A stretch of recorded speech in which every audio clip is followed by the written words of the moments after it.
ఈరోజు మన రాష్ట్ర పరిస్థితికే చూసుకొస్తే ఈ రాష్ట్రం నుంచి 8 మంది బీజేపీ ఎమ్మెల్యేలు, 8 మంది ఎంపీలు, ఒక రాజ్యసభ మెంబరు, వీరు 8 మందిలో 2 మినిస్టర్లు ఏం చేయడానికి ఈ రాష్ట్రంలో ఉన్నారో నాకు అర్థం అవ్వట్లేదు. వరదలు వచ్చి 4 రోజులు అవుతుంది.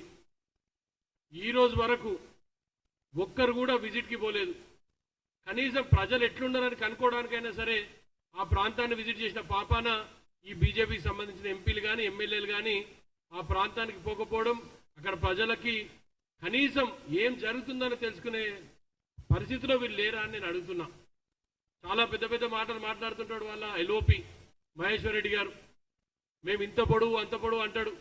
ఈ రోజు వరకు ఒక హెలికాప్టర్లు ఇవ్వలేని పరిస్థితిలో కేంద్ర ప్రభుత్వం ఉందంటే వీళ్ళ నిర్లక్ష్యానికి ఎంత అంటే నిర్లక్ష్యాన్ని ఒక్కసారి గమనించండి. ఎంత నిర్లక్ష్యంగా బీజేపీ పార్టీకి సంబంధించిన ఎంపీలు వ్యవహరిస్తున్నారో ఒక్కసారి మీరు ఆలోచన చేయండి. ప్రజలందరూ గమనిస్తున్నారు. ఎందుకు వీళ్ళని ఎన్నుకున్నామా అనే పరిస్థితి తీసుకొచ్చుకున్నారు ఈ ఎంపీలంతా కలిసి. నేను ఒకటే కోరుకుంటున్నా, ఇప్పటివరకు మేము అడిగిన దాంట్లో బడ్జెట్ విషయంలో నో బడ్జెట్ అంటారు, రిలీఫ్ విషయంలో నో రిలీఫ్ అంటారు, డిజాస్టర్ మేనేజ్ కింద దీన్ని నేషనల్ డిజాస్టర్ కింద కన్సిడర్ చేయండి అంటే అది కూడా కన్సిడర్ కాదంటారు. అరే ఒక హోమ్ మినిస్టర్గా కిషన్ రెడ్డి గారు ఈ రాష్ట్రం నుంచి రిప్రజెంట్ చేస్తూ సికింద్రాబాద్ ప్రాంతంలో ఎంపీ ఆయన రిప్రజెంట్ చేస్తూ ఆయన కూడా కనీసం మినిమం రెస్పాన్సిబుల్ ఫీల్ అయితే లేడండి. ఈ రోజు వరకు డిజాస్టర్ మేనేజ్మెంట్లో ఉన్న 1455 కోట్లు ఖర్చు పెట్టుకున్నాను మాట్లాడుతుంది, కానీ ఒక హెలికాప్టర్ పంపించే ప్రాపన వీళ్ళు పోలేదంటే వీళ్ళ చిత్తశుద్ధి, ప్రజల పట్ల వీళ్ళకున్న అవగాహన ఒక్కసారి ఆలోచించండి. ప్రజల పట్ల వీళ్ళకున్న ప్రేమ ఒక్కసారి ఆలోచించండి. పేపర్ పుల్లలాగా, మీడియా పుల్లాగా, సోషల్ మీడియాలో దంచి కొడుతుంటారు పొద్దులేసి రాత్రి వరకు. మేము ఇంత పొడువు అంత పొడువు, మేము దేశం కోసం పుట్టినాము, ధర్మం కోసం పుట్టినామని. ఈ రోజు అక్కడ బతుకుతున్న వాళ్ళందరూ కూడా ఇదే దేశంలో ఉన్నారు, అదే ధర్మాని కోసం పోరాడుతున్న వాళ్ళనే రక్షించడానికి మీకు ఎందుకు చేతులు రావట్లేదని నేను బీజేపీ మిత్రులను అడుగుతున్నా. ఒక్కరంటే ఒక్కరు పోలేదండి. 4వ రోజు ఈరోజు స్వయాన మా ముఖ్యమంత్రి రేవంత్ రెడ్డి గారు ఫీల్డ్లోకి పోయిండు, గల్లి గల్లి తిరిగిండు. మా భట్టి గారు అక్కడే ఉన్నారు, మా సీతక్క అక్కడే ఉంది, మా పొంగులేటి గారు అక్కడే ఉన్నారు, మా తుమ్మల నాగేశ్వరరావు గారు అక్కడే ఉన్నారు. మాకు సంబంధించిన ప్రతి మంత్రి కానీ ఎమ్మెల్యే కానీ ఎంపీ కానీ ఎవ్వరు కూడా ఫీల్డ్ నుంచి బయటికి రాకుండా గత 4 రోజుల నుంచి ప్రజలకు కావాల్సిన అన్ని విషయాలలో వాళ్ళు సహాయం అందిస్తున్నారు. అదే టీఆర్ఎస్ పార్టీకి తీసుకొద్దాం. మీరు ఒక్కసారి గమనించండి, ఫ్లడ్స్ విషయంలో ఎంత ద్వంద్వనీతి అవకరిస్తారో ఒక్కసారి ఆలోచన చేయండి. మాజీ ముఖ్యమంత్రి కేసీఆర్ గారు ఇంట్లోనే కూర్చుంటారు.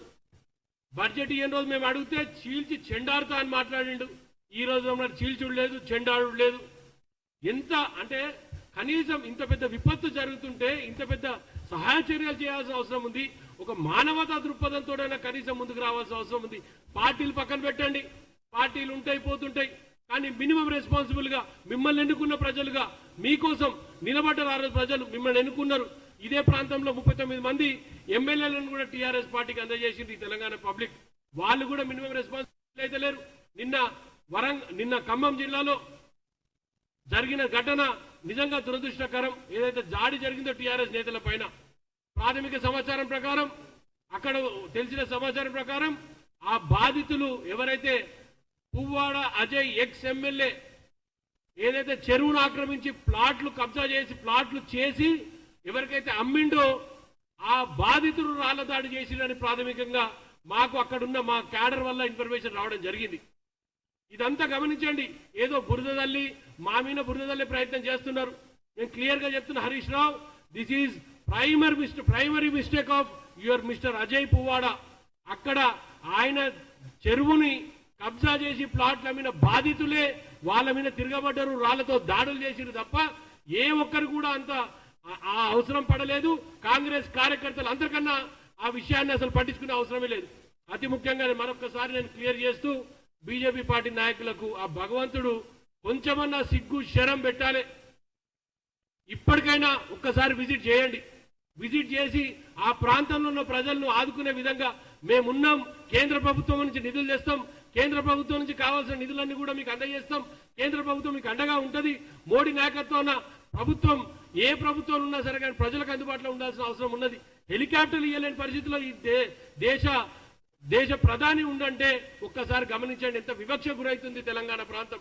తెలంగాణలో తెలంగాణ ప్రాంతం ఎంత వివక్ష కూడా అవుతుందో చూడండి. వాళ్లకు ఇదే వాళ్ళ దగ్గర జరిగినప్పుడు ఇదే విధంగా ఉంటుందా? ఇంత ద్వంద్వనీతి అవసరం లేదని నేను చాలా క్లియర్ గా తెలియజేస్తూ పత్రిక వాళ్ళందరికీ చెప్తున్నా, మీరు కూడా ఒక్కసారి గమనించండి, ఎవరైనా వచ్చిండ్రా ఒక్కసారి గమనించవలసిందిగా కోరుకుంటూ సెలవు తీసుకుంటున్నా. Thank you very much.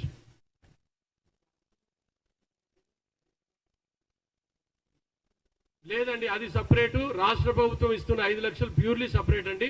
కేంద్ర ప్రభుత్వం ఇస్తున్న డబ్బులు సపరేట్.